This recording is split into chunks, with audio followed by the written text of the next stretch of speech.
je crois que la première question que je posais, c'est quoi la culture, est importante. Parce que en écoutant Éric Zemmour, on se pose la question, bon, il nous parle d'Aragon, il nous parle de gens qui ne sont plus là, il nous parle pas d'Aimé Césaire ou de Sédar Senghor, on pourrait. Il aurait pu. Il aurait pu. Mais aujourd'hui, est-ce que les slameurs que l'on entend, est-ce que le rap, est-ce que certaines musiques que l'on entend dans ce pays, qui sont issues des quartiers populaires, est-ce que cela fait partie de la culture? Et cela, ça s'exporte par contre. Bien sûr. Alors, Wallace Catra, vous voulez dire un mot? Ouais, je crois que c'est ça l'enrichissement de la culture française aussi. Tout à l'heure, on disait qu'il y avait 5 millions de Français qui sont originaires d'Algérie. Donc, avec ces doubles racines, donc ils produisent de la culture qui est différente. Et qu'ils enrichissent la culture française. Un écrivain comme Yasmina Khedra, par exemple. C'est un très grand écrivain. Ça n'a rien à voir. Vous parliez des banlieues, c'est un autre rapport. L'outre-mer, toute la créolité, par exemple. Le foisonnement des écrivains. Voilà, je crois qu'on attendait. Et moi, on va laisser Wallace finir. Oui, bien sûr. Je poursuivrai en disant finalement l'ouverture à l'ensemble de la culture francophone.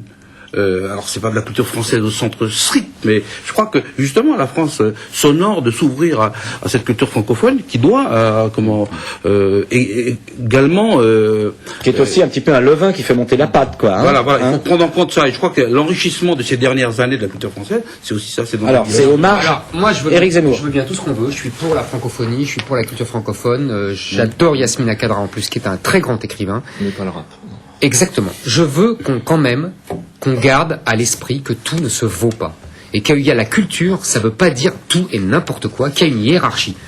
Tout peut être culturel. Tu as dit le contraire ici, non? Non, parce que vous mettez dans le même sac, en tout cas dans la même phrase, le rap et Yasmina Khedra. Je suis pas d'accord. Je pose la question. Je pense que le rap est une sous-culture d'analphabètes, et je pense au contraire que Yasmina Khedra est un grand écrivain français. Alors, bon. Mais je suis désolé. Vous avez déjà entendu les paroles des rappeurs? Excusez-moi. Tout dépend les rappeurs. Moi, j'ai entendu celle d'MC Solar, par exemple. Mais ça y est, c'est toujours l'alibi, MC Solar. On ne va pas. Bon, alors, on écrira à MC Solar qu'il est un alibi. Mais je vais poser la question. Je l'ai déjà dit, moi.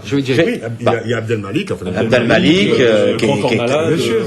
qui a écrit un livre. Ce sont des apports déterminés à la culture française, et de plus, cela s'exporte et ça rapporte beaucoup de devises à la France. Peut-être qu'il faut se rassurer. Et Diams aussi. Diams aussi. Le nouveau Rimbaud français. Vous n'écoutez pas, mais il y a un public S'il vous plaît. qu'il faut respecter. Est-ce qu'on peut revenir à des choses plus simples? Mais c'est pas parce que ça se vend. Éric Zemmour. Ça vaut Rimbaud, excusez-moi. Éric Zemmour. Vous venez de dire ce qu'il fallait. Peut-être faudra-t-il se poser la question du rôle. Peut-être faudra-t-il se poser la question du rôle du commerce dans tout ça. Ben oui, on est bien d'accord. Et c'est pas parce que le commerce utilise le rap que tout le rap est condamnable. J'ai envie de vous citer une phrase et je finirai par là. Non, mais c'est pas parce que le commerce utilise le rap que le rap est une grande culture. Bien sûr, dans l'autre sens aussi. Mais moi, je voudrais quand même qu'on revienne à une chose, parce que si on suit le raisonnement d'Éric Zemmour, je suis un peu inquiet pour la phrase célèbre de Paul Valéry, qui disait toujours « Je ne suis pas un homme cultivé, je suis un homme qui me cultive ».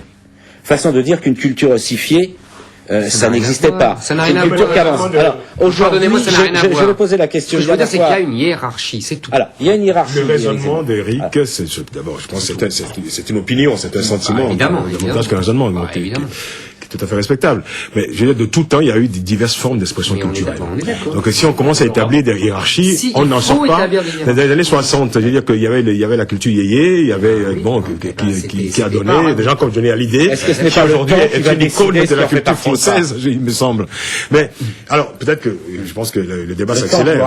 Le débat s'accélère, mais je crois que quand on met bout à bout le rap, le slam, quand on met même Diams, que je n'écoute pas, mais que je respecte énormément, parce que je sais par exemple que Diams a un public énorme, c'est-à-dire à l'extérieur de l'Hexagone.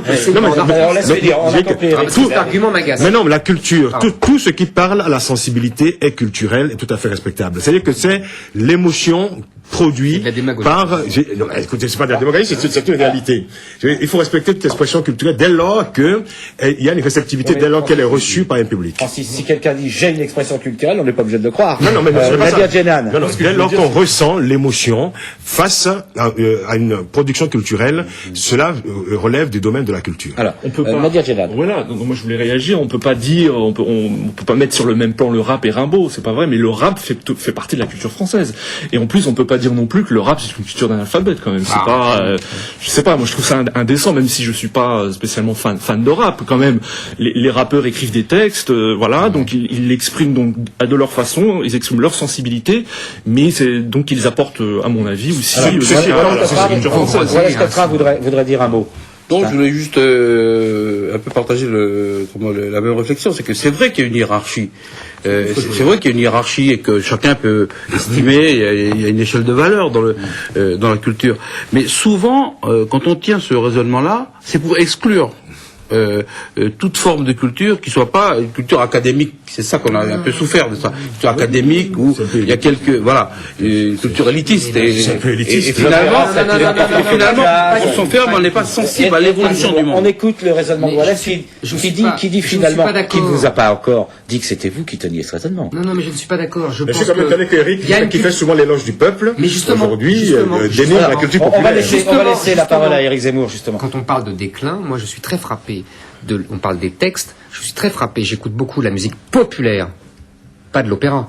J'écoute beaucoup la musique populaire dans des années 60, des années 50, c'est-à-dire la musique populaire. Qu'est-ce que c'est dans les années 50, 60? C'est Georges Brassens. Exactement, c'est Aznavour, etc. C'est Brel, etc. Est-ce que vous avez écouté la qualité des textes, la qualité de la langue par rapport à cette langue Je crée que les choses ne prennent de la valeur pour vous que quand elles appartiennent au passé. Mais non, pas du tout, quand elles sont bien écrites, cher Francis. Moi, j'aime la langue française et j'aime la littérature. On va s'arrêter. Je veux juste dire que la culture française se porte bien dès lors qu'on voit dans un pays cohabiter des gens comme Jean-Marie Gustave Le Clésio et Alain Mabankou, qui est originaire du Congo. Voilà, je crois que c'est une conclusion intéressante. On aura l'occasion d'y revenir. C'est un débat sur lequel on reviendra. Je voudrais qu'on quitte un peu la France, comme ça on ne nous accusera pas de regarder notre nombril trop souvent.